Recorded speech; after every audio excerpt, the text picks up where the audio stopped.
6 மணிக்கு வேலைக்கு போனால் நாங்கள் வந்து கல் குடிக்கிறதா ஒரு 1/2 லிட்டரா 1/4 லிட்டரா குடிச்சிட்டு போனாலும் நாங்கள் படுத்துருவோம் சார். இது வந்து சரக்கு எப்படின்னா, நாங்கள் காலை ஒரு கட்டிங்கு குடித்தாலும் எங்களுக்கு வந்து வெறும் வயிற்றில் குடிக்கும்போது நாங்கள் வேலைக்கு போகிறோட சிந்தனைகளோடு எங்களுக்கு வரமாட்டுது. நிறைய பேர் இதெல்லாம் தான் சாகுறாங்க. ஒயின் ஷாப் வந்து மூடணுண்ணா ஃபஸ்ட்டு. அதுதான் கல் கடை திறந்தா ஒரு பிரச்சனை கிடையாதுண்ணா. கல் கடையில் யாருன்னா செத்துருக்காங்க சொல்லுண்ணா ஃபஸ்ட்டு சொல்லுங்கள். கல் கடையில் யார் செத்துருக்காங்க சொல்லுங்கள், நல்லதாக இருக்கும். அந்த காலத்தில் 70 வயசு வரையும் எங்கள் அப்பா இருந்தார், பனங்கல் தென்னங்கல்ல குடிச்சிட்டு. இப்போ நான்லாம் நாகப்பட்டினம் பெட்டில் இருந்துட்டு இப்போ தான் வந்திருக்கேன் இந்த சாராயத்தை குடிச்சிட்டு.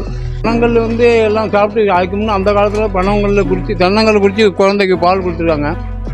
இப்போ அதுமாதிரிலாம் இல்லை. இது தடை பண்ணி வச்சுருக்காங்க. பனங்கல் குடிக்கக்கூடாது, தென்னை மரம் ஏறக்கூடாது. அந்த பனைமேரி தொழிலாளர்கள் ரொம்ப கஷ்டப்படுறாங்க.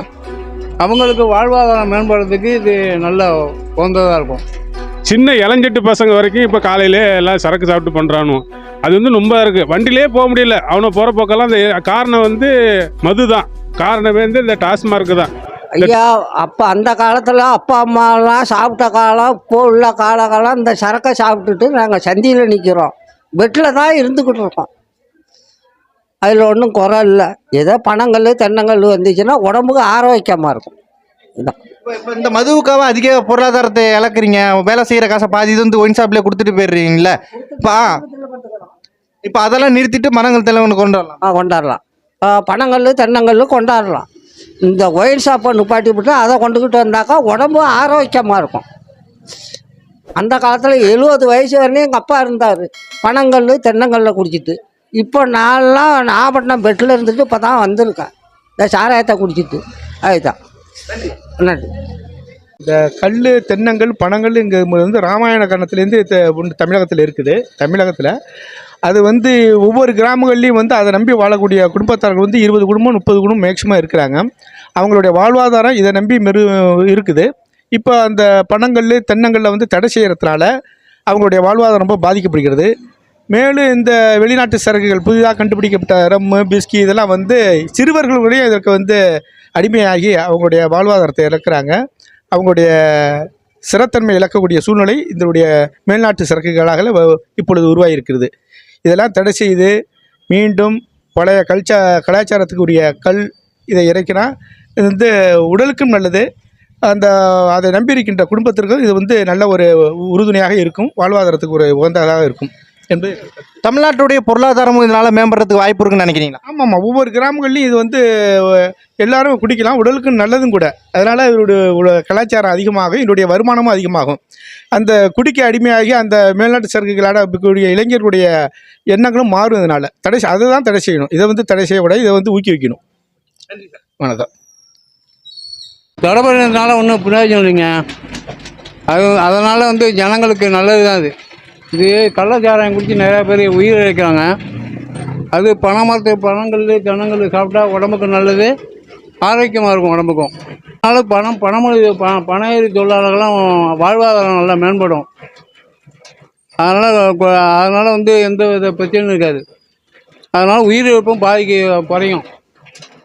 பனைமரத்துனால பல நன்மைகள் உண்டு. பனங்கல் வந்து எல்லாம் சாப்பிட்டு ஆய்க்கும்னு அந்த காலத்தில் பனங்கல்ல குடிச்சு தென்னங்கல் குடிச்சு குழந்தைக்கு பால் கொடுத்துருக்காங்க. இப்போ அதுமாதிரிலாம் இல்லை. இது தடை பண்ணி வச்சுருக்காங்க. பனங்கல் குடிக்கக்கூடாது, தென்னை மரம் ஏறக்கூடாதுங்க. அந்த பனைமேரி தொழிலாளர்கள் ரொம்ப கஷ்டப்படுறாங்க. அவங்களுக்கு வாழ்வாதாரம் மேம்படுறதுக்கு இது நல்ல உகந்ததாக இருக்கும். கல்லுக்கடை திறக்கலாமா? அது கல்லுக்கடை திறந்தா நல்லது. டாஸ்மார்க் மூணு நல்லது தான். என்ன காரணத்தினால? இது அது அடித்தா சாமுட்டம் தடி செத்துருவோம் சீக்கிரம். மது கடைன்றது வந்துட்டு ரொம்ப இது நல்லது கிடையாதுண்ணே. கல் கடை கேரளாவில் கல் கடை இருக்குண்ணே, சரிங்களா? மது கடைன்றது ரொம்ப டேஞ்சர்ண்ணே, அதான் நான் சொல்லுவேன், சரிங்களா? மது கடை நல்லது கிடையாதுண்ணே. இப்போ பார்த்தீங்களா எவ்வளோ பிரச்சனை வந்துட்டுருக்கு நாட்டில். மொத்தம் மதியம் ஒழிக்கணும், அதான் எனக்கு தெரிஞ்ச வரைக்கும், சரிங்களா? கல் கடை திறந்தா நல்லதுண்ணே. கல்லுன்றது வந்துட்டு மரத்துலேருந்து உருவாகிறது, இயற்கையாக உருவாகிறதுண்ணே, இயற்கையாக உருவாகிறது. அதை பண்ணுங்க. ஏன் இயற்கை ஒரு நீங்கள் செயற்கையாக பண்ணுறீங்க? நான் சொல்கிற ரைட்டு தான் பண்ண. அது இல்லாமல் கல் கடை திறந்தாக்கா நாடார் 40 பேர் பொழைப்பாங்க.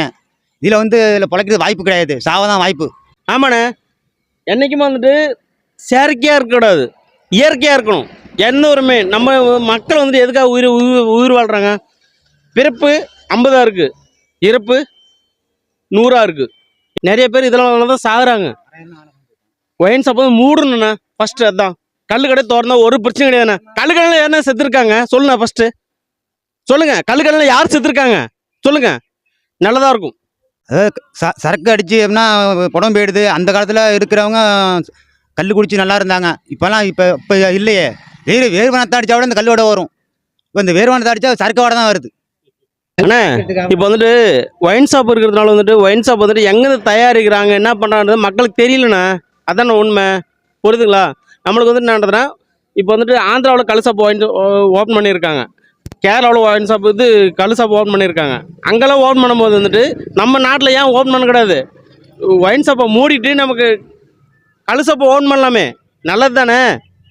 அது நல்லதுண்ணே, ரொம்ப நல்லது. ஆனால் ஒயின் ஷாப் இருக்கிறதுனால வந்து இருப்பு வந்துட்டு 2%னா இருப்பு வந்து 4% ஆகுது இந்த ஒயின் ஷாப் இருக்கிறதுனால.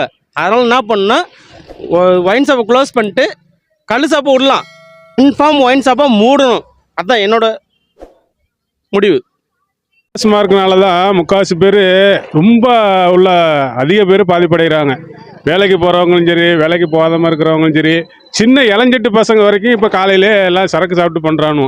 அது வந்து ரொம்ப இருக்குது. வண்டியிலே போக முடியல. அவனை போகிற போக்கெல்லாம் அந்த காரணம் வந்து மது தான். காரணமே வந்து இந்த டாஸ்மார்க்கு தான். இந்த டாஸ்மார்க்கை வந்து கட் பண்ணிவிட்டு கல்லு கடை ஓப்பன் பண்ணால் இந்த சமுதாயத்துக்கு எல்லா மக்களும் ஏற்றுக்கொள்வாங்க. முக்கால்வாசி இந்த கல்லு கடை திறக்கிறதுக்கு தான் என்னோட விருப்பம். இதில் இந்த காலையிலே குடிக்கிறது, மாலையில் குடிக்கிறது, இந்த ஒயின் ஷாப்னால ரொம்ப பிரச்சனைகள் உருவாகுது. இந்த பிரச்சனைலாம் இருக்கிறதுக்கு ஒரே காரணம் வந்து கல்லு கடை திறந்தா இந்த பிரச்சனையை சால்வ் பண்ணலாம். அதனால என்னோட விருப்பம் வந்து கல்லு கடை ஓப்பன் பண்ணணும். தமிழ்நாடு வருஷத்துக்கு கேட்கறது வந்து கல்லு கடை ஓப்பன் பண்ணால் நல்லா இருக்குங்கிற இந்த தமிழ்நாடு வலியுறுத்தி கேட்டுக்கொள்கிறோம். 6 மணிக்கு வேலைக்கு போனால் நாங்கள் வந்து கல் குடிக்கிறதா ஒரு 1/2 லிட்டரா 1/4 லிட்டரா குடிச்சிட்டு போனாலும் நாங்கள் எப்போனா 6 மணிக்கு 7 மணிக்கு வந்தாலும் நாங்கள் வந்து 6 லிட்டரா 1 லிட்டரா வந்து குடித்தாலும் படுத்துருவோம் சார். இது வந்து சரக்கு எப்படின்னா, நாங்கள் காலைல ஒரு கட்டிங்கு குடித்தாலும் எங்களுக்கு வந்து வெறும் வயிற்றில் குடிக்கும்போது மயக்கங்கள் பல இதுங்களும் இதாகுது. நாங்கள் வேலைக்கு போகிறோட சிந்தனைகளோடு எங்களுக்கு வரமாட்டுது. வேலைக்கு போகிறோட சிந்தனைக்கு வர மாட்டுது. அதனால் இந்த இடத்துல வந்து மறுபடியும் ஒரு கட்டிங் சாப்பிட்டாங்கன்னா நாங்கள் எங்கெங்கே சுற்றுறோம், போகிறோம், வரோம், அவனை பார்ப்போம், இவனை பார்ப்போம், ஒரு மறுபடியும் யாராச்சும் ஃப்ரெண்ட்ஸ் வாங்கி கொடுக்குறாங்களா அப்படிங்கிறத வந்து நாங்கள் வந்து பார்க்குறதுக்கு ஒரு தன்மையில் வர்றோம். அதனால் இந்த ஒயின் ஷாப்புங்கிறது வந்து எங்களுக்கு வேண்டாம் சார்.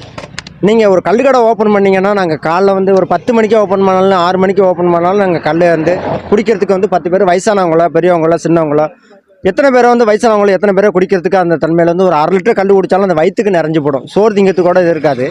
அந்த கல் குடித்தாலும் அந்த தன்மை இருக்கும். அது குடித்தாலோட நிதானமாக ஆகிடும். அதோட கடிச்சாலும் செவன்னு படுப்பாங்க. அந்த தூக்க கலக்கங்கள் நல்லா வரும். நல்லா செவன்னு படுத்தாலும் பிறகு 6 மணிக்கு 5 மணிக்கு ஏந்திரிச்சு அவங்களோட நிதானங்கள் வேலை வெட்டிக்கு போகணுமா, எப்படி வரணும் அப்படிங்கிறது வந்து மறுநாள் போவாங்க. இது வந்து ஒயின் ஷாப்புங்கிறது வந்து நாங்கள் வந்து ஒரு கட்டிங்கை சாப்பிட்டாலும் அங்கங்கே குடிக்கணும், போகணும், இப்படி பிரச்சனை பண்ணணும், யார்கிட்டாச்சும் வம்பு சண்டை வளர்க்கணும் அப்படிங்கிற சன்மானம் தான் சார் வந்துகிட்டு இருக்குது. நாங்கள் கல் குடித்தாலும் 1/2 லிட்டர் இல்லை 1 லிட்டர் இல்லை குடிச்சிட்டு வந்தாலும் தன்மானத்தோடு வாழ்வோம் சார். ஒயின் ஷாப்பு வந்துங்கிறது வந்து விஷயங்கள் வேண்டாம் சார் எங்களுக்கு. எப்படின்னா இது தமிழ்நாடு வந்து அவங்களுக்கு தான் வருமானம், தமிழ்நாட்டுக்கு தான் வருமானம். இது கோடிக்கணக்கில் உள்ள வருமானம். எங்களோட மக்கள் காசு தான். நாங்கள் வந்து ஒரு நாளைக்கு வேலைக்கு போகலனாலும் ஒருத்தன் வந்து மீன் பிடிக்க போகிறோம், ஒருத்தன் வாய்க்கால் வெட்ட போகிறான், அது வெட்ட போகிறான், அந்த 100 ரூபா காசு கொடுத்தாலும் அந்த காசில் வந்து குடிச்சிட்டு வந்து தான் அந்த காசு குடிக்கிறான். இன்றைக்கி 100 ரூபா கிடச்சாலும் அந்த காசு குடிக்கிறதுக்கு தான். இன்றைக்கி ஒரு சாக்கடை அழுனாலும் நான் குடிச்சுப்பிட்டு தான் அந்த சாக்கடை அழுற மாதிரி தான் அது. இந்த சாக்கடை அழுற மாதிரி இருக்குது. அதனால் அந்த ஒயின் ஷாப்புங்கிறது எங்களுக்கு வேண்டாம். அது வந்து அந்த குடிங்கிறது வந்து சின்ன பிள்ளை வரைக்கும், பச்சை பிள்ளைய வரைக்கும், அன்றைக்கி சின்ன பிள்ளை வரைக்கும் அன்றைக்கி வந்து குடிச்சிட்டு நின்றுட்டு இப்போ வேலை வெட்டிக்கோட போக மாட்டானுவோ பசங்க. அதுலேருந்து ஒரு கட்டிங்கிறது எங்கெங்கன்னு நின்றுட்டு பாலத்தில் அங்கங்கே சைடுஸில் இதில் பண்ணிகிட்டு இருக்கிறாங்க. அதில் பண்ணாத அளவுக்கு நீங்கள் தடுத்து நீங்கள் வந்து ஒரு நல்லதமாக பண்ணி கொடுத்தீங்கன்னா எங்கள் குடும்பத்துக்கு இது நல்லா இருக்கும் சார்.